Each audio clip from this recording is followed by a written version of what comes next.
جو بدنظمی بد انتظامی ہمارے ملک میں ہے، بدنظمی بالعموم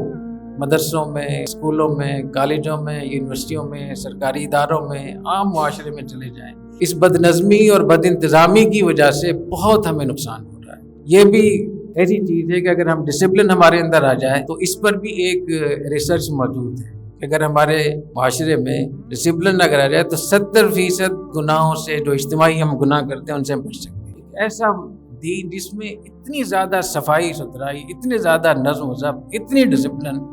اس کے جو لوگ ہیں وہ ایسے جانوروں کی زندگی گزار رہے ہیں، اس کے نام لینے والے کوئی پتہ نہیں ہے، نہ وقت کی پابندی ہے، نہ صفائی ستھرائی ہے، نہ گھر صاف ہے، نہ گھر کا سامنے والا بیت الخلاء صاف نہیں ہے، کچن صاف نہیں ہے، مہمان خان صاف نہیں ہے، پورا ایک گند بلا پورا اکٹھا کر کے ہم نے دین کے نام پہ کر دیا۔ تو یہ جو